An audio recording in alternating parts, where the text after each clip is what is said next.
واللعنة اللعن يفقهوا قولي أما بعد فقد قال رسول الله صلى الله عليه وآله وسلم إن الحسين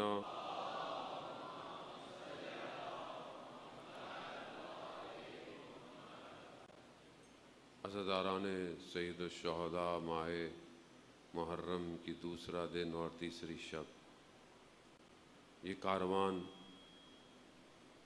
کربلا پہنچ چکا ہے اور یقیناً اہل بیت کے لیے مشکل راتیں شروع ہونے والی ہیں۔ خداوند متعال آپ کے اس پرسے کو قبول فرمائے اور ہمیں اس حقیقی وارث تک پہنچنے کی توفیق عطا فرمائے۔ آپ کی خدمت میں عرض کیا کہ معرکہ حق اور باطل کا ہے، یہ کے دور کے اندر حق کی تشخیص دے پائے۔ دشمن پہچاننا بہت ضروری اس لیے ہے کیونکہ جب تک آپ پہچانیں گے نہیں، اس کے حربوں کو نہیں پھیلانا چاہتا ہے۔ کوفہ میں اگر ہم جا کر دیکھیں کہ کوفہ کے اندر جناب مسلم کو اکیلا چھوڑ دیتے، کیا فرق تھا، کیا وجہ تھی؟ لوگ تو وہی تھے، لوگوں میں تو کوئی فرق نہیں۔ کوئی فوج آئی کوفہ میں، کوفہ پہ ایسے ہی تھا، صرف ابن زیاد لعین آیا کچھ لوگوں کے ساتھ۔ پہلی بات تو اسے انٹر ہی نہیں دینا ہونا چاہیے تھا انہیں، لیکن اس کو ایسا اڑا ہوتا، اس نے اپنے آپ کو اس طرح نہیں آیا کہ میں آ رہا ہوں، مجھے یزید نے بھیجا ہے، نہیں۔ لوگ سید الشہداء کا انتظار کر رہے تھے، لوگ چاہ رہے تھے کہ وہ آئیں۔ پھیلانا شروع کر دیا آہستہ آہستہ۔ آپ دیکھیں ہزاروں کا لشکر، ہزاروں کی تعداد، اور پھر جناب مسلم اکیلے رہ گئے۔ کیا کیا؟ کچھ لوگ تھے، اگر وہ عوام صحیح ہوتے تو مسلم کو پتہ نہیں، جناب مسلم کے ساتھ مل کر ابن زیاد کا کیا حال کرتے۔ یہاں ان فیکٹرز کو سمجھنا بہت ضروری ہے اذان محترم، کہ کیا چیز تھی۔ خوف پھیلا دو، خوف و ہراس معاشرے میں قائم کر دو۔ طاقتور ہیں، یہ کر لیں گے، وہ کر لیں گے، سب کچھ یہ ہو جائے گا۔ اور قرآن اس کے بالکل اپوزٹ آپ کو موٹیویٹ کر رہا ہے۔ کیا کہہ رہا ہے؟ ان الاولیاء، اللہ کا، لا خوف علیہم ولا ہم یحزنون۔ اللہ کے جو ولی ہیں انہیں کوئی خوف نہیں ہوتا اور کوئی حزن نہیں ہوتا۔ دونوں چیزیں، خوف کا تعلق فیوچر سے ہے، حزن کا تعلق پاسٹ سے ہے، یعنی پچھلے گزشتہ کسی بات پر ملال ہو یا آنے والا کوئی خوف ہو، نہیں۔ تو آج دنیا کے اندر اس خوف کو کریٹ کیا گیا ہے، بنایا گیا ہے خوف۔ اور خوف ابھی کسی کو خوف لگتا ہے کس چیز سے؟ اندھیرے سے خوف ہے کسی کو۔ اندھیرے میں کیا ہے؟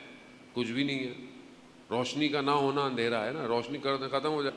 اب اگر آپ کو ختم کرنا ہے خوف، مولا کائنات علی ابن ابی طالب علیہ الصلوۃ والسلام، اللہم صلی علی محمد، عام زندگی میں بھی ہے، ہماری عام زندگی میں، اوہو میں یہ کروں گا یہ نہ ہو جائے، یہ کیسے کروں گا، یہ بات کیسے کروں گا، میں پہنچوں گا کیسے۔ آج کا تو جوان انگزائٹی میں بہت زیادہ ہے، ڈپریشن اس کو فوراً شروع، یعنی کوئی چیز ہے کہ میں نے یہ کام کرنا ہے، اچھا کام کرنا ہے، محنت کرنی ہے، کوئی پروجیکٹ کرنا ہے، کوئی پیپر ہے، ایگزام دینا ہے، کوئی انٹرویو دینا ہے، یہ نفسانی مشکل ہے۔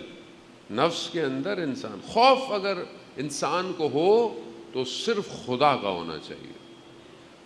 انسان کو خدا کا خوف ہونا چاہیے، نہیں ہے، سب کا خوف ہے، خدائی کا خوف نہیں ہے۔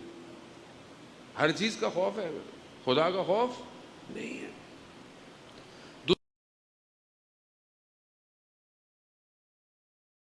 ٹرسٹ ہے دشمن، آج کا دشمن تو ویسے بھی بہت زیادہ انسان کے ذہنوں اس کے وجودوں کو کنٹرول کر رہا ہے، ذہن کو کیسے کنٹرول۔ ہالی ووڈ کی موویز کے ذریعے سے خوف بنایا، ہم سے طاقتور فوج کسی کی نہیں، ہم یہاں بھی جا سکتے ہیں، ہم وہاں بھی اڑ سکتے ہیں، ہم یہ بھی کر سکتے ہیں۔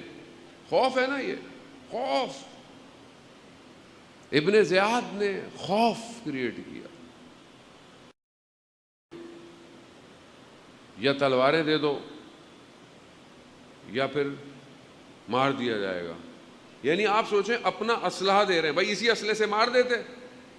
آپ خود سوچیں نا، سالوں پہلے تو ایک جگہ پر جہاں پر عراقی فوجی جوان ٹریننگ کرتے تھے، بڑی تعداد تھی، اچھی خاصی بڑی تعداد تھی، اور تھے اگر لڑتے تو کچھ شہید ہوتے، باقی تو ختم کر دیتے۔ خوف کی وجہ سے ہزاروں کی تعداد نے کچھ کے لیے سرنڈر کر دیا، اور ان کی راہ میں چلتا ہے، وہ خوف سے نہیں ڈرتا، وہ اتنا مضبوط ہوتا ہے کہ پھر دنیا اس کا خوف کھاتی ہے۔ سید الشہداء مگر اتنی شجاعت تھی کہ دشمن کے دل میں خوف تھا، قریب آتے ہوئے بھی ڈر لگ رہا تھا۔ یہ دکھانا پڑتا ہے انسان کو اپنے وجود سے، اپنے کردار تو ہے انسان کی زندگی میں، اگر کوئی نہ ہو تو خدا تو ہے انسان کی زندگی میں۔ اصل یہی ہے کہ انسان اگر اللہ کے ولی کے الن نور، یعنی تاریکیوں سے نور کی طرف لے کر آئیں، نور کی طرف لے کر آئیں۔ دنیا آج اسی نور کا انتظار کر رہی ہے، وہ نور کہ جو پورے عالم کو روشن کرے گا، وہ کہ جس کا وجود ہے، جو خود پردہ غیبت میں ہے، لیکن ہمیں اپنے آپ کو اس قابل کرنا ہے کہ وہ نور ہمیں نظر آ سکے۔ ہم اتنے زیادہ اپنی زندگی میں مصروف ہو گئے ہیں، ہم اتنے زیادہ اپنی کاموں میں پھنس چکے ہیں کہ ہمیں امام نظر نہیں آ رہے۔ انسان خود اپنے آپ کو اس قابل کر سکتا ہے کہ وہ امام کے وجود تک پہنچ سکتا ہے۔ اپنی کہ بہرحال ہم نے امام تک پہنچنا ہے اور امام کے خیمے میں داخل ہونا ہے، تو اس کی بہرحال ڈفرینٹ سلاٹس ہیں، ایک اجتماعی ہے، ایک انڈیویجول ہے، ایک انسان کی فیملی کا سسٹم ہے۔ اب ہمیں اپنے آپ کو دیکھنا ہے کہ کیا ہم سب جگہ بہتر ہیں کہ نہیں ہیں۔ بعض لوگ مسجد میں بہت اچھے ہیں لیکن اجتماع کے اندر اچھے نہیں ہیں، بعض لوگ اجتماع میں اچھے ہیں مگر عبادت میں اچھے نہیں ہیں، بعض دونوں جگہ اچھے ہیں مگر اپنے گھر میں اچھے نہیں ہیں، اور پھر کچھ سب جگہ پہ اچھے ہیں مگر اپنی تنہائی میں اچھے نہیں ہیں۔ تو جو امام کو چاہیے، امام کو پورا پیکج چاہیے، امام کو ایسا نہیں چاہیے کہ ایک طرف سے کمزور ہو ایک طرف سے نہیں، کیونکہ جو لوگ امام کی خدمت میں جائیں گے ان کے وجود بہت پاک ہوں گے، بہت باطن ہوں گے۔ روایت آپ نے سنی ہوگی، دوبارہ آپ کی خدمت میں پیش کرتا ہوں۔ امام محمد باقر علیہ الصلوۃ والسلام ارشاد فرماتے ہیں کہ جو لوگ آخری زمانے میں یعنی امام زمانہ تک پہنچیں گے، ان کی یہ خصوصیت یہ ہوگی کہ جب وہ قدم بڑھائیں گے تو وہ مدینہ میں پہنچ چکے ہوں گے، جب وہ اشارہ کریں گے تو درخت بھی اپنی جگہ چھوڑ دیں گے، بادلوں میں وہ سفر کر سکتے ہیں۔ اب دیکھنے کو تو باتیں بڑی فیسنیٹنگ سی لگتی ہیں کہ مطلب پتہ نہیں کیسے ہوگا، لیکن یہ سب ظاہری ٹیکنالوجی کو میں اگر آپ دیکھیں تو ظاہری ٹیکنالوجی بھی اس کو قریب کر رہی ہے، لیکن جب انسان باطنی طور پر اتنا مضبوط ہو جاتا ہے تو وہ اس عالم پہ تسخیر کر لیتا ہے، یعنی یہ عالم جو ہے، اس عالم کو وہ جو ہے وہ اپنے کنٹرول میں لیتا ہے۔ قرآن جو ہے ان ساری باتوں کی ہمیں نشاندہی کراتا ہے، ایسی بات نہیں ہے کہ مطلب کوئی چیز ایسی انہونی کہہ دی گئی ہے۔ مطلب حضرت سلیمان کا جو واقعہ ہے کہ تخت بلقیس کا جو واقعہ ہے کہ اس تخت کو لے کر آؤ، کیونکہ وہ آنے والی تھی اور ان کو دعوت دی تھی انہوں نے اسلام کی یا مذہب کی، اور وہ آنے والی تھی تو انہوں نے کہا کہ بھئی کوئی ہے جو اس کو لے کر آئے ان کے تخت کو۔ وہ ظاہر ہے جب ان کے آنے سے پہلے اگر ان کا تخت پہنچ جائے گا تو ویسے ہی مطلب ان کا ایمان کیا مضبوط ہوگی کہ بولیں گے یہی حق کا انسان ہے۔ تو جتنے بھی ان کے پاس تو جن بھی تھے، باقی مخلوقات بھی ان کے کنٹرول میں تھی، تو کسی نے بولا آدھا دن لگے گا، کسی نے بولا کیا لگے گا، لیکن قرآن کہتا ہے کہ ایک شخص بیٹھا ہوا تھا اور اس نے کہا کہ میں پلک جھپکتے لے آؤں گا، یعنی پلک جھپکتے میں اس تخت کو لے آؤں گا. اور اس کے پاس کتاب کا تھوڑا سا علم تھا، قرآن کی آیت ہے، قرآن، اس کے پاس کتاب کا تھوڑا سا علم تھا. اچھا وہ لے کے کیسے آیا؟ یہاں تک تو سبھی سنتے رہتے، مگر وہ لایا کیسے؟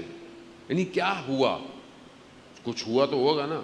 وہ کہتے ہیں کہ بہرحال روایات جو روشنی بیان کرتی ہیں کہ زمین جو ہے وہ پھٹ گئی، یعنی جگہ چھوڑ دیا زمین نے، اور ان کے لیے وہ جو تخت تھا وہ بالکل ایسے ہو گئے جیسے ہاتھ سے پکڑنا ہے.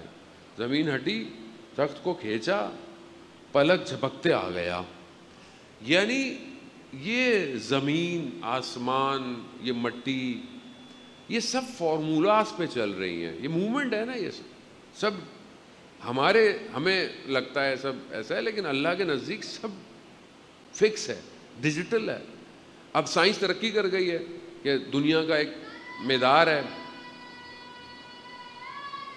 یار، اب دنیا کا ایک میدار ہے، اسی طرح گلیکسی کا ایک سرکل ہے، اس سے باہر نہیں نکل سکتی، اس سے پیچھے، اتنا کیلکولیٹڈ ہے. ذرا سا ادھر ہو جائے، سورج کی گرمی ختم کر دے، باہر چلا جائے، سردی اس کو ختم کر دے. تو یہ سب فارمولیز ہیں. اب جو اپنے آپ کو اس قابل کر لے کہ وہ ان کائنات کے فارمولوں تک پہنچ جائے، جیسے آپ اے آئی کا دور ہے، جس کے پاس اچھا پرومپٹ لکھنا آتا ہے وہ اتنا اچھا اے آئی بناتا ہے. پرومپٹ پر ہے نا، اے آئی تو پرومپٹ پہ چل رہا ہے. آگے اپلیکیشن بھی آپ کے پاس پیڈ ہونی چاہیے، جتنا پیسہ دیں گے اتنی اچھی آپ کو اے آئی کی اپلیکیشن ملے گی. لیکن پرومپٹ جو اچھا لکھ سکتا ہے وہی سب کچھ کر سکتا ہے. اب جس کے پاس اس کائنات کے پرومپٹ ہوں، وہ پلک جھپکتے کیا کرے گا؟ اور یہ پرومپٹ کس کے پاس ہے؟ کہ جو قرآن کی جو آیت ہے کہ جس کے پاس کتاب کا تھوڑا سا علم تھا. تو راوی نے امام جعفر صادق علیہ الصلوۃ والسلام سے پوچھا، اللہم صلی علی محمد وآل یا علی. امام سے پوچھا کہ مولا یہ کون سا علم تھا کہ جو قرآن اشارہ کر رہا ہے؟ کہا کہ ہم علم کے دریا ہیں، اور اس کے پاس جو علم تھا وہ قطرہ تھا. تو اب آپ کو اگر کائنات کے پرومپٹ چاہیے تو اہل بیت سے کنیکشن جوڑنا پڑتا ہے. اور جب کوئی امام زمانہ کے لیے ہو تو اس کے لیے یہ پرابلم نہیں ہے. لیکن سب سے زیادہ امپورٹنٹ یہ ہے کہ آپ کا برین ان ساری چیزوں کو ڈیزالو کر سکے. آپ اپنے ذہن کو جیسے کل میں نے آپ کو خدمت میں عرض کیا کہ دشمن کا کام ہے آلودہ کرنا، نجاست، ناپاکی، غلط تھاٹس، چیزیں آپ کے ذہن میں ڈالنا، آپ کی آنکھوں کو آلودہ کرنا. آنکھ تو ظاہر ہے ایسی چیز ہے کہ اگر کوئی فریم سامنے آ جائے تو اتنا آسان نہیں ہوتا اسے ڈیلیٹ کرنا، یہ کہیں نہ کہیں ریکال کرتا رہتا ہے. اس لیے کہتے ہیں کہ انسان اپنی آنکھوں کی حفاظت کیا کرے. یہ مت سمجھے نہیں مجھے تو کچھ نہیں ہوتا، میں تو مضبوط آدمی ہوں. نہیں جانے محترم، بہرحال شیطان اسی طریقے سے انسان کے اندر نفوذ کرتا ہے. ابلیس جو ہے وہ کسی کو نہیں چھوڑتا. بڑے بڑے اولیاء کی خدمت میں، بڑے بڑے علماء کے پاس ایک عالم دین کے سامنے آیا اور یا علی، ابھی میں پھر کچھ بولوں گا، پھر لوگ کلپ کاٹیں گے اور پھر اس کے بعد پھر کچھ اور بنا دیں گے، صلوات بھیج دے محمد والے محمد، کیا بولا جا رہا ہے. تو ویسے بھی لوگوں کو ٹرینڈنگ، وائرل چیزیں چاہیے معاشرے کے لیے. بہرحال آپ لوگ اگنور کیا کریں. مقصد امام حسین علیہ السلام کا ہے، ایام ہے، محرم ہے. اس طرح کی چیزیں اگر کوئی آ بھی جائیں، کسی سے غلطی بھی ہو جائے، انسان ہے، غلطی ہو سکتی ہے، انسان ہے، اگنور کیا کریں. ایک دوسرے کو سید الشہداء کے صدقے میں معاف کیا کریں. دل اپنا بڑا رکھیں. امام کا کاروان ہے، سب اس میں شامل ہونا چاہتے ہیں. یہ وہ کاروان ہے جس میں سید الشہداء نے جون کو بھی بلایا ہے، حبیب ابن مظاہر کو بھی بلایا ہے. تو یہ تو ان کا کاروان ہے، اس میں ہماری تو ویسے بھی کوئی مجال نہیں ہے. ہو سکتا ہے ہماری پوری مجلس قبول ہی نہ ہو، بچے کا چھوٹا سا نعرہ قبول ہو جائے، پھر ہم کیا کریں گے؟ تو اس لیے بہرحال ان ساری چیزوں کا خیال بھی رکھنا ہے. جان محترم، اب آپ دیکھیں کہ یہ نجاست جب پینیٹریٹ کی جاتی ہے، تو عالم دین تھے، انہوں نے کہا کہ ابلیس ان کے سامنے آ گیا. تو ان کا تم میرے وقت ضائع کرتے ہو، تم مجھ سے جیت نہیں سکتے. تو انہوں نے کہا نہیں میں آپ میرے سے بحث کریں، مباحثہ کریں، مناظرہ کریں. مناظرہ کیا، شیطان ہار گیا. کہا میں نے آپ کو کہا تھا ابلیس کو کہ تم نہیں جیت سکتے میرے سے. کہا مجھے پتا تھا میں آپ سے جیت نہیں سکتا، لیکن میں آپ کا وقت آکوپائڈ کرنا چاہ رہا تھا، میں آپ کا وقت لینا چاہ رہا تھا. یہ وقت میں آپ کا لے لوں گا تو پھر کیا ہوگا؟ تو بالکل ایسے ہی ہے، ابلیس وسوسے کرتا ہے، سازش کرتا ہے. آپ کے دل میں حب اہل بیت ہے، آپ ٹوٹل نقصان میں نہیں ہو سکتے کبھی بھی، یہ یاد رکھیے گا، کبھی بھی نہیں ہو سکتے. جس من ماتا حب آل محمد ماتا شہیدہ. تو یہ آپ کو پتا ہونا چاہیے کہ آپ بہت قیمتی ہیں. اس قیمتی خزانے کو ابلیس لوٹنا چاہتا ہے. تو آپ کبھی بھی اپنے آپ کو نہیں بیچیں کہ اتنی بہترین چیز آپ کے پاس ہے، اہل بیت کی محبت ہے، اس سے آپ پتہ نہیں دنیا میں کیا کر سکتے ہیں.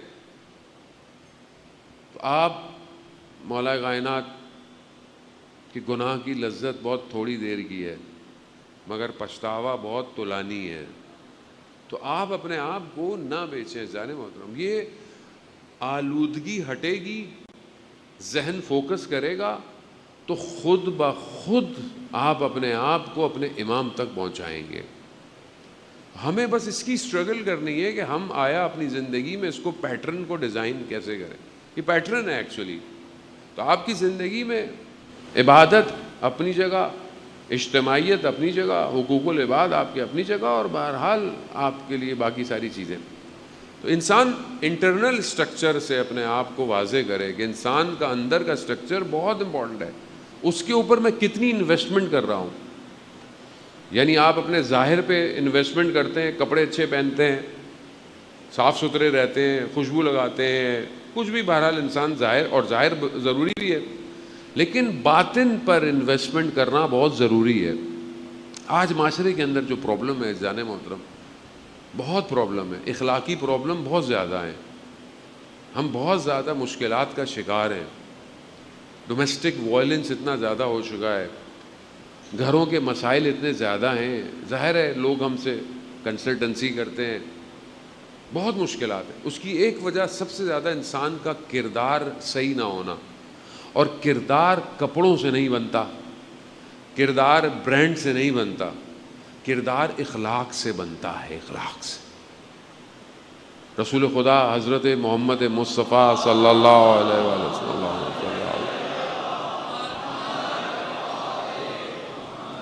رسول خدا ارشاد فرماتے انما بعثت للمکارم الاخلاق، مجھے مبعوث ہی نہیں کیا گیا مگر سوائے اخلاق کے. اخلاق کیسا اخلاق ہے؟ ایک یتیم بچہ ہے مدینہ میں، اور رسول خدا گزر رہے ہیں، دیکھا کہ بچے کو تنگ کر رہے ہیں، یتیم ہے. اب یتیم بچے کو کہہ رہے ہیں تمہاری ماں، میری ماں تو اتنی اچھی ہے، تمہاری ماں، میرے والد تو ایسے ہیں، تمہارے والد. اب وہ بیچارے کے والد ہی نہیں ہیں. رسول خدا نے دیکھا کہ بچے کو بہت اذیت کر، کہا کیا ہوا؟ کہا میرے والد کا انتقال ہو چکا ہے، میری بہن بڑی ہو گئی، اس نے بھی شادی کر لی، میری والدہ نے بھی کر لی، تو میں ویسے بھی اکیلا ہوں، اور اس سے بڑی مشکل یہ مجھے اذیت کر رہے ہیں، تکلیف دے رہے ہیں. رسول خدا نے کیا کہا؟ تم آج کے بعد میری اولاد ہو، تم آج کے بعد میرے بچے ہو، تم آؤ. گھر لے گئے، جناب سید کی خدمت میں کہا کہ جیسے باقی بچے ہیں، انہوں نے اس کو لباس پہنایا، اچھا خوراک دی، کھانا دیا، بہرحال اس کو ایسی عزت دی. اور جب کہتے ہیں کہ رسول خدا رحلت فرما گئے تو وہ اتنا چیخ چیخ کے روتا تھا، کہتا تھا کہ آج میں یتیم ہوا ہوں. یتیم پروری کتنی، رسول خدا کی زندگی میں کتنی یتیم پروری ہے کہ مدینہ کے بچے جب بڑے ہو گئے تو یہ کہتے تھے کہ ہم وہ ہیں جنہیں رسول خدا نے اپنے سینے سے لگا کر بڑا کیا ہے. ہم تو یہاں اپنے بچوں کو سینے سے نہیں لگاتے، دوسروں کو کہاں لگائیں گے؟ اخلاق اور کردار آپ رسول سے دیکھیں. رسول خدا درگزر کر رہے ہیں، لوگوں کو معاف کر رہے ہیں. اب وہ روایات بہرحال بعض ضعیف ہیں، لیکن ہے کہ مطلب جس نے رسول خدا کے اوپر کچرے کی اہانت کی، اس کو پوچھنے چلے گئے کہ بھائی بہت دن ہو گئے، طبیعت خراب ہے، کیسے ہیں. کوئی شخص آتا تھا ملنے، نہیں ملنے آیا اتنے دن، پوچھنے چلے گئے. اور ہمارے ساتھ کوئی خدا نہ خواستہ کو برا کر دے، ہم تو اس کے گھر تک پہنچ جاتے ہیں، نسل برباد کر دیتے ہیں. کیوں ایسا ہے؟ کیوں ہمارے اندر اتنا بھرا ہوا ہے نفرت؟ کیوں اتنا بغض ہے؟ اس کی ایک وجہ ہے کیونکہ ہم یہ بھول گئے ہیں کہ ہم نے مرنا ہے. ہم سمجھتے ہیں کہ سب کچھ یہی دنیا ہے. اس نے میرے ساتھ اچھا نہیں کیا، اس نے میرے احترام نہیں کیا، ہم ان کے گھر گئے، اس نے ہمارے ساتھ اچھا رویہ اختیار نہیں کیا. اور جب انسان کے بچے بڑے ہو جاتے ہیں، شادیاں ہو جائیں، تو پھر ان کے گھر والوں نے ہمارے ساتھ یہ کیا، اس کے گھر والوں نے ہمارے ساتھ یہ کیا، اور یہی معاشرہ ہے. دیکھیں آپ کے سامنے. کیوں؟ کیونکہ انسان بہت چھوٹی سوچ رکھتا ہے، بہت چھوٹی سوچ. انسان اللہ کے لیے زندہ نہیں ہے. اگر آپ کوئی نیکی کر رہے ہیں کسی کے ساتھ، تو آپ یہ مت کہیں کہ میں تمہاری وجہ سے کر رہا ہوں، میں خدا کی خاطر کر رہا ہوں. اور جب میں خدا کی خاطر کر رہا ہوں تو مجھے نتیجہ لوگوں سے نہیں لینا، مجھے نتیجہ خدا سے چاہیے، خدا سے چاہیے. تو معاشرہ کتنا بہتر ہو جائے گا عزیزان محترم. معاشرہ کردار سے ختم ہوتا جا رہا ہے. اور جب سے یہ سوشل میڈیا آیا اور جب سے یہ ڈرامے آئے ہیں، انہوں نے تو برباد کر دیا ہے عزیزان محترم. سب ختم ہو گیا ہے. حلال حرام، حرام حلال، آہستہ آہستہ آپ دیکھیں جو آج ہو رہا ہے معاشرے کے اندر. کیوں؟ یہ لوگ کوئی باہر سے نہیں آئے، یہ یہیں سے اٹھے ہوئے. جب صحیح دین تبلیغ نہ ہو تو یہی مشکلات ہوتی ہیں عزیزان محترم. ممبر کا تقدس ہے عزیزان محترم، ورنہ بہت ساری معاشرے کی ایسی برائیاں ہیں. میں آپ کی خدمت میں عرض کروں، ممبر کا تقدس کرنا پڑتا. تو انسان اپنے انٹرنل پہ انویسٹمنٹ کرے، اخلاقیات دیکھے. اخلاق کی 4 کتابیں پڑھ لے عزیزان محترم. بہرحال آپ انبیاء اور ائمہ کے اخلاق دیکھیں. امام حسن مجتبی علیہ الصلوۃ والسلام، اللہ، پروپوگنڈا، اتنا پروپوگنڈا تھا کہ امام کے سامنے آیا اور امام کو پتہ نہیں کیا کیا کہنے لگا، مولا کائنات کو کیا کیا کہنے لگا. جب تھک گیا تو امام فرماتے ہیں لگتا ہے مسافر ہو، تمہیں جگہ چاہیے ہوگی، تم سفر سے آئے ہو، تمہیں خوراک بھی چاہیے ہوگی، تمہیں لباس بھی چاہیے ہوگا، تمہیں واپس بھی جانا ہوگا، تمہیں اس کا بھی سامان چاہیے ہوگا. اب جب اس نے دیکھا کہ میں نے تو اتنا برا والا کہا اور اس کے بعد یہ آگے سے ایسا میرے ساتھ ہے، تو وہیں جھک گیا اور کہا خدا بہتر جانتا ہے اپنی رسالت کو کہاں اتارنا ہے. اخلاق ہے، کردار ہے. اسی طرح امام حسنی کی بات ہے. امام حسن بیٹھے ہوئے ہیں ایک باغ کے پاس، اور ایک جانور کتا آیا، امام کھا رہے ہیں کچھ، تو امام اس کو بھی دے دیتے ہیں. وہ آیا ہے تو اس کو بھی دے دیا.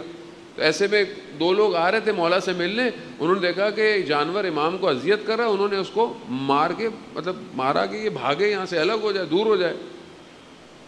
تو امام نے کہا کیا کیا تم نے؟ کہا مولا آپ کو اذیت کر رہا تھا.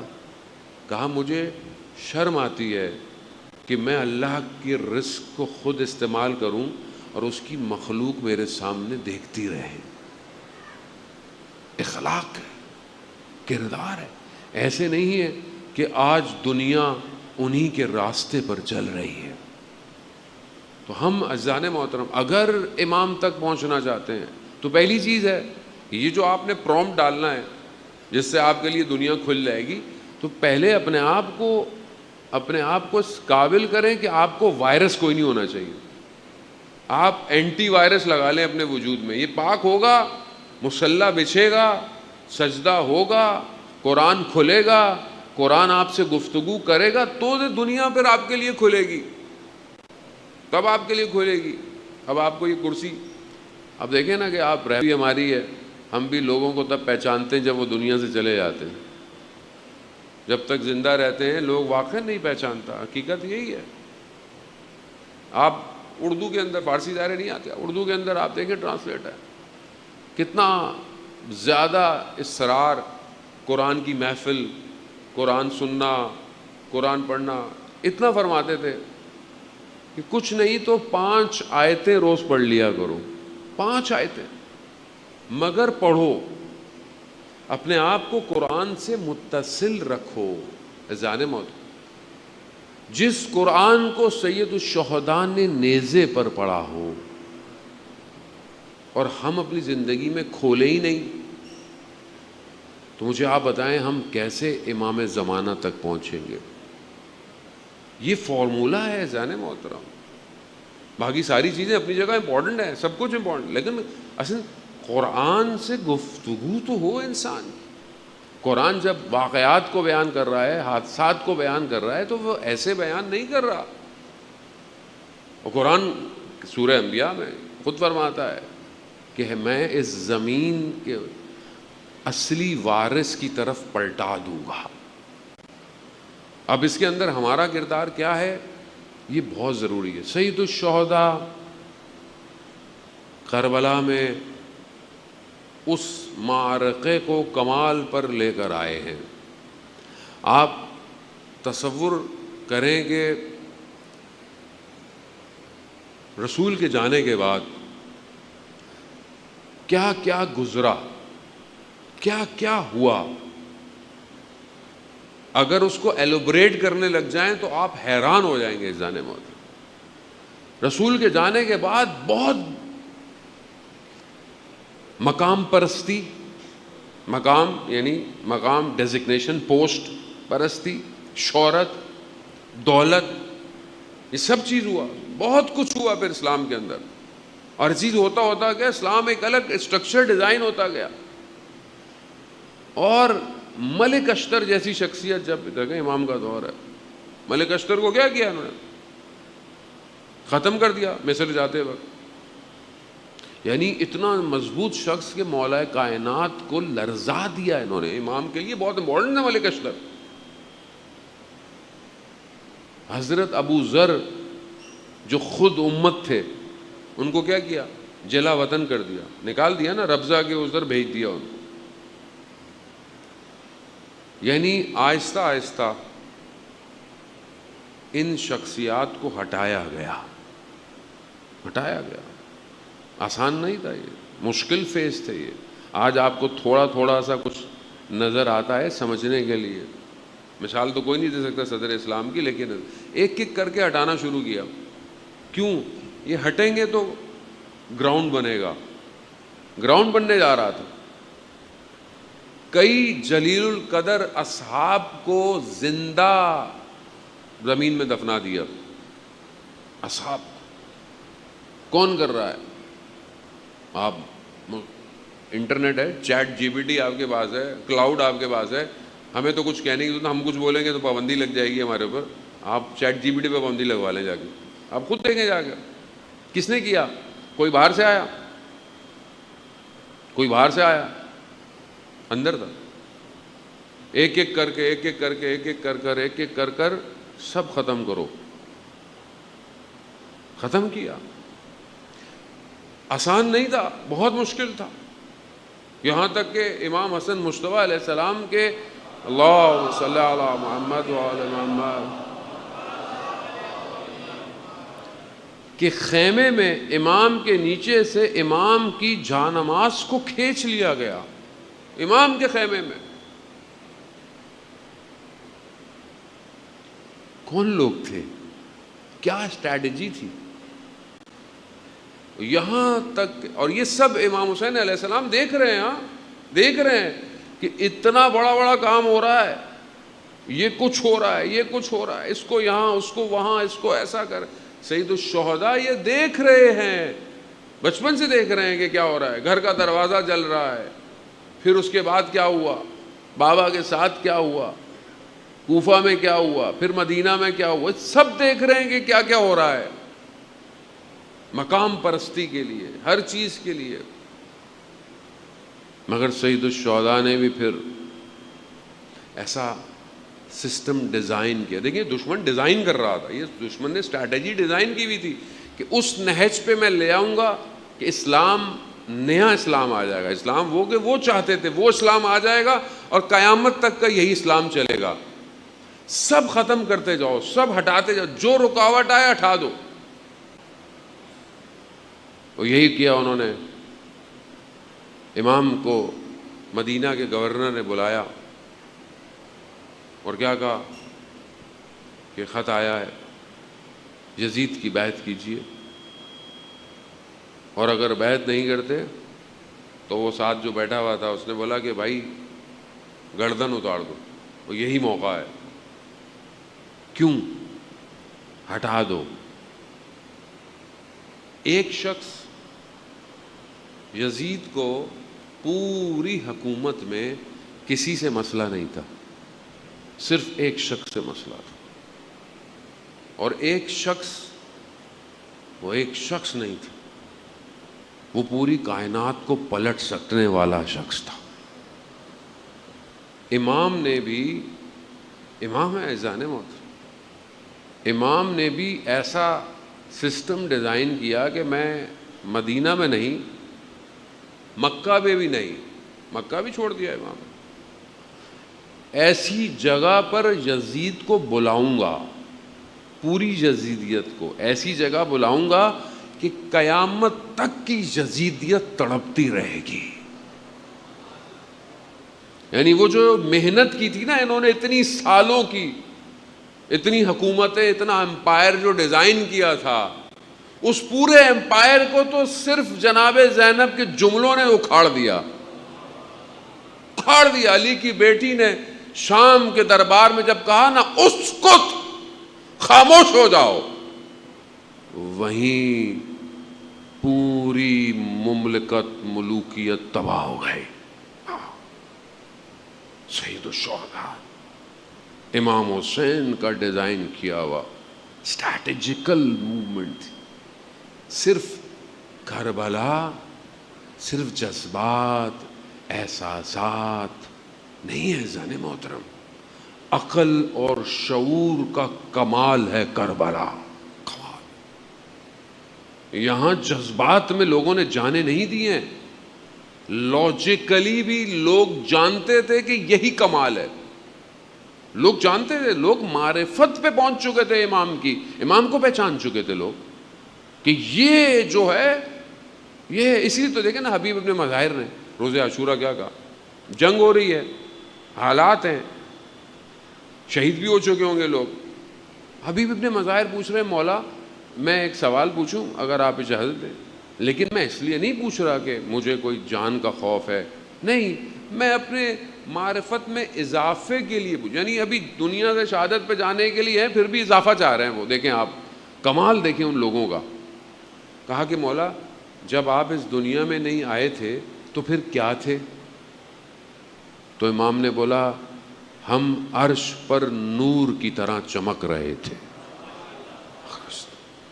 معرفت ہے, لاجیکل ہے, کوئی نقصان نہیں ہے.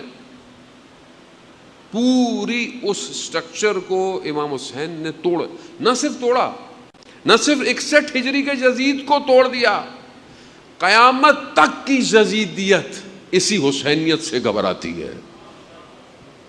آج یہی حسینیت ہے جان محترم, یہی یا حسین لبیک یا حسین کی صدائیں ہیں جس سے دشمن گھبراتا ہے. کسی کے پاس نہیں ہے یہ دانشگاہ, یہ یونیورسٹی سوائے امام حسین کے پاس. اٹس ناٹ ایزی, آسان نہیں تھا. ابھی تو بہت کچھ دیکھنا باقی ہے. ابھی تو آپ امام کے غلاموں کو دیکھ رہے ہیں, ابھی تو جب وہ خود آئے گا تب پتہ چلے گا کہ وہ آئینہ پہ دم مقتول و کربلا. پھر تو کربلا کا بدلہ لیا جائے گا, لیا جائے گا. اذان محترم ہم اپنے آپ کو اذان محترم تیار کریں, خدا کے لیے تیار کریں. بہرحال آپ تیار ہوں گے تو امام آئیں گے. ہم نے خود پہنچنا ہے. کل آپ کی خدمت میں عرض کیا, امام کو نہیں بلائیں, ہم خود امام تک پہنچیں, خود پہنچیں امام تک, خود اپنے آپ کو اتنا بڑا کر لیں, اتنا انہینس کر لیں, لاجیکلی, علمی طور پر, مانوی طور پر. بہرحال وقت بہت تیزی سے جانے محترم, 2 محرم اور اپنے آپ کو اس کاروان میں شامل کریں. سفینۃ النجات حسین ہے، ہر دور میں نجات حسین ہے. بہت کریم ہے حسین. جو شخص امام کی زیارت پہ جاتا ہے، کل میں روایت شاید وہاں پڑھا کہ 3 جگہ امام حسین کی نگاہ ہوتی ہے. تین طرح کے لوگوں پہ. ایک وہ جو امام کی زیارت پہ جاتا ہے، خدا ہم سب کو کربلا کی زیارت نصیب فرمائے. دوسرا جو امام کے لیے گریہ کرتا ہے، امام خود اس کو دیکھ رہے ہیں، خود دیکھ رہے ہیں اس کو. آپ اپنے آپ کو کمتر مت سمجھا کریں، آپ بہت عظیم ہیں. آپ کی آنکھ میں آنسو یعنی امام حسین آپ کو دیکھ رہے ہیں. تیسرا وہ جو اس مجلس، اس عزاداری کے لیے انتظام کرتا ہے. یہ سب جو والنٹیئر کام کر رہے ہیں، امام حسین دیکھ رہے ہیں ان کو. کتنے گھنٹوں سے اسکاؤٹ لگی ہوئی ہے، انتظامیہ لگی ہوئی ہے، پولیس ہے، سیکیورٹی ہے، ہر شخص ویڈیو بنا رہے ہیں. ساؤنڈ والے، سبیلوں والے پارکنگ میں کھڑے ہوئے ہیں. ہماری بہنیں، بیٹیاں، آپ گھبرایا نہ کریں اگر کبھی کوئی آپ کو برا کہہ دیا کرے. امام حسین آپ کو دیکھ رہے ہیں، حسین دیکھ رہے ہیں. جو شخص پانی پلا رہا ہے، چائے پلا رہا ہے، حتیٰ جو شخص جوتے بھی سیدھے کر رہا ہے، امام حسین اسے دیکھ رہے ہیں. امام حسین بہت کریم ہے. امام حسین کے لیے چھوٹی بڑی مجلس نہیں ہوتی. امام حسین صرف دل کو دیکھتے ہیں. عزیزان محترم، جناب مسلم کوفہ میں تنہا رہ گئے بہت تیزی سے، کیونکہ 2 محرم کے مصائب بھی ہیں اور جناب مسلم سے متصل ہوتے ہیں. جناب مسلم تنہا رہ گئے. آپ جانتے ہیں رات کی تاریکی، کوفہ کی گلیاں، دروازے ایک دیوار سے ٹیک لگا کے کھڑے ہوئے. ایک خاتون باہر آئی، دیکھا، واپس چلی گئی. اس کا اپنا بیٹا نہیں آیا تھا، بے چین تھی. پھر باہر آئی، دیکھا وہی کھڑے ہوئے. کہا کون ہو؟ اپنے گھر جاؤ، پتہ نہیں ہے ابن زیاد نے کتنی سختی کی ہوئی ہے مسلم بن عقیل کی وجہ سے. تو کہا میرا گھر نہیں ہے. کہا کیوں؟ کہا مسافر ہوں. کہا پانی ملے گا؟ اندر گئی، پانی لے آئی، کاسے میں پانی پیا، پھر چلی گئی، پھر واپس آئی. کہا تم ابھی تک کھڑے ہوئے ہو، ابھی تک بیٹھے ہوئے ہو، اپنے گھر جاؤ. کہا میرا یہاں گھر نہیں ہے. کہا کہاں سے آؤ؟ کہا مدینہ سے. مدینہ کا نام سننا تھا، اہل بیت کی ماننے والی تھی. کہا مدینہ میں کہاں سے آئے؟ کہا کوچہ بنی ہاشم سے آیا. کہا کوچہ بنی ہاشم سے کہاں سے آیا؟ جب پتہ چلا کہ مسلم ہے، اذان محترم گھر لے گئی. رات بھر جناب مسلم عبادت کرتے رہے، عبادت کرتے رہے. جانتے تھے کہ آخری رات ہے. اور وہ سب آپ نے سنا کہ اس کے بیٹے نے یا اس کے داماد نے آ کر کس طریقے سے مقبری کی. جناب مسلم کو گھیر لیا گیا اور اس کے بعد انہیں گرفتار کر کر دارالامارہ ادھر لے گئے. جناب مسلم کے لیے ابن زیاد لعین نے حکم صادر کر دیا کہ انہیں، جب انہیں لے کر جا رہے تھے تو جناب مسلم گریا تھا ان کی آنکھوں میں، آنسو تھے. شخص نے کہا رو کیوں رہے ہو؟ اگر رونا تھا تو ایسا کام نہیں کرتے. کہا میں اپنے لیے نہیں رو رہا، میں امام حسین کے لیے رو رہا ہوں جو اپنے کنبے کے ساتھ ادھر آ رہے اور کوفہ والوں میں وفا نہیں ہے. ہاں عزادارم، جناب مسلم دارالامارہ سے زمین پر انہیں پھینک دیا گیا. یہاں خبر امام کو ملی ہے، رستے میں ایک مقام پہ ملی. امام جانتے بھی تھے لیکن خبر امام نے لوگوں سے لی، کوفہ والوں سے۔ بس میں پیچھے چلتا ہوں، 28 رجب کی رات ہے، مدینہ ہے، ایک صحابی ہے جو ان کے گھر کے برابر میں رہتا ہے، عروہ غفاری اس کا نام ہے، کان سنگین ہے، بھاری ہے، سن نہیں سکتا زیادہ، حتیٰ بجلی کی گرج بھی ہو تو بھی اسے آواز نہیں آتی۔ 28 کی شب اٹھ جاتا ہے، بیوی پوچھتی ہے کیا ہوا؟ کہا مجھے تو بجلی کی گرج بھی سنائی نہیں دیتی مگر کچھ بیویوں کے رونے کی آواز آ رہی ہے۔ کہا کون رو رہا ہے؟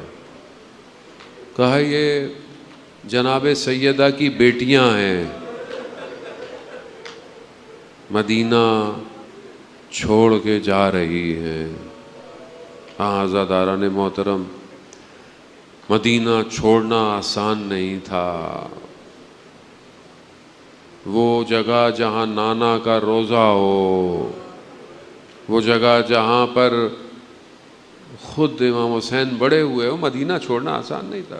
کہتے ہیں کئی بار اپنے نانا کے روزے پر رہے اور آخری دفعہ گئے اتنا گریہ کیا کہ امام حسین بے ہوش ہو گئے، اور کہتے ہیں خواب میں دیکھا، رسول خدا نے کہا کہ حسین بس اب جلدی کرو۔ امام حسین رات کی تاریکی میں اہل بیت کی سواریاں تاکہ کوئی دیکھ نہ سکے، محمل پہ پردے، جناب عباس جناب علی اکبر سوار کروا رہے ہیں۔ ذہن میں رکھیں کس شان و شوکت سے یہ سوار ہوئے ہیں۔ کارواں چلتا چلتا مکہ سے چھوڑتا ہوا بس 2 محرم کو ایک جگہ پہنچا، دیکھا کہ امام کی سواری آگے نہیں بڑھ رہی، رک گئی۔ مقاتل کہتے ہیں امام نے سواری کو تبدیل کیا، ایک گھوڑا دوسرا گھوڑا، 6 سواریاں کہتے ہیں تبدیل کی، مگر جانور نے حرکت نہیں کی، نہیں موو کر پایا، نہیں چل پایا، سر جھکا کے کھڑے ہوئے ہیں۔ امام نے حضرت عباس سے کہا کہ یہ اطراف کے جو لوگ ہیں ان کو بلاؤ، ان سے پوچھا اس جگہ کا نام کیا ہے؟ مختلف نام بتائے، ایک نے ایک نام بتایا، دوسرا بتایا کرتھیا، ایک نے کہا نینوا۔ امام نے ایک اور کو بلایا، اس سے پوچھا، امام نے اس سے پوچھا اس کا نام کیا ہے؟ کہا کربلا۔ بس یہ نام سننا تھا۔ امام نے کہا یہی وہ مقام ہے، باقاعدہ لکھا گیا، 60,000 درہم دینار کی زمین خریدی گئی۔ امام نے خریدنے کے بعد زمین اس کو ہبہ کر دی، یعنی اس کو تحفے میں دے دی اس کو ہبہ کر دی۔ امام نے پھر یہ کہا کہ بنی اسد کا قبیلہ تھا، کہا مگر 3 شرطوں پہ میں زمین آپ کو دیتا ہوں۔ پہلی شرط کہ دیکھو جب ہم مارے جائیں نا تو ہمیں دفنا دینا۔ غربت سید الشہداء، میرا غریب امام، جب ہم مارے جائیں نا تو ہمیں دفنا دینا، اور اگر کوئی ہمارا پتہ پوچھتے پوچھتے آ جائے تو اسے بتا دینا کہ یہ ہمارا ہی قبر ہے۔ اور تیسری شرط عزاداران محترم، میں نے کبھی غور نہیں کیا، آج میں نے بڑا غور کیا کہ یہ امام نے کیا شرط لگائی تھی۔ امام نے کہا تیسری شرط یہ ہے کہ اگر کوئی میرا زائر آئے نا تو 3 دن اسے مہمان رکھنا اپنے پاس۔ کریم حسین، اس ماں کی اولاد حسین جس کے دروازے سے کوئی خالی نہ گیا، چکیاں پیس کر پالا میری جناب سیدہ نے، اتنا کریم ہے 61 ہجری میں دشت کربلا میں زائرین کا سوچ رہا ہے۔ عزیزان محترم، روتے ہوئے مرد بنی اسد کے چلے گئے۔ امام نے بنی اسد کی خواتین کو بلایا، کہا اگر کسی خوف کی وجہ سے، لشکر کے خوف کی وجہ سے تمہارے مرد ہمیں دفنا نہ پائے نا، تو پانی بھرنے کے بہانوں سے آنا، ہمیں دفنا دینا۔ روتی ہوئی گریہ کرتے ہوئی خواتین چلی گئی۔ امام نے کہا بنی اسد قبیلہ کے بچوں کو بلاؤ۔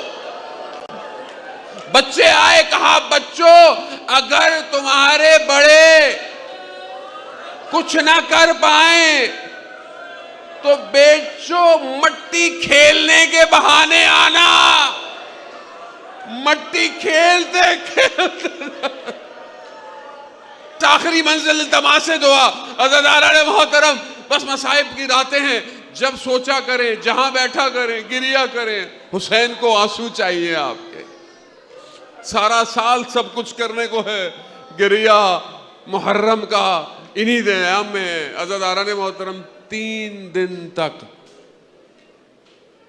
بدن پڑے رہے، 3 دن تک، 3 دن تک۔ اور کس حال میں بدن تھے میں پڑھ نہ پاؤں گا اور آپ سن نہیں سکتے۔ بدنوں کی حالت وہ تھی کہ جو بیٹی بابا کے سینے پہ سوتی تھی نا، وہ 11 محرم کو اپنے بابا کو پہچان نہیں پائی، بدن اس حالت میں تھے۔ بس عزیزان محترم، بس 3 دن بعد جب میرا مولا غریب امام آیا نا اجازت امامت سے، بس آپ مصائب بعد میں سنیں گے، ایک ایک کر دفنا دیا۔ جب ایک بدن پہ پہنچا نا تو سب کو کہا اس کو میں خود دفناؤں گا۔ کس کا بدن ہے؟ کہا یہ بابا کا بدن ہے۔ ہاں حسین والو، مولا تمہیں زندگی دے، سلامت رکھے۔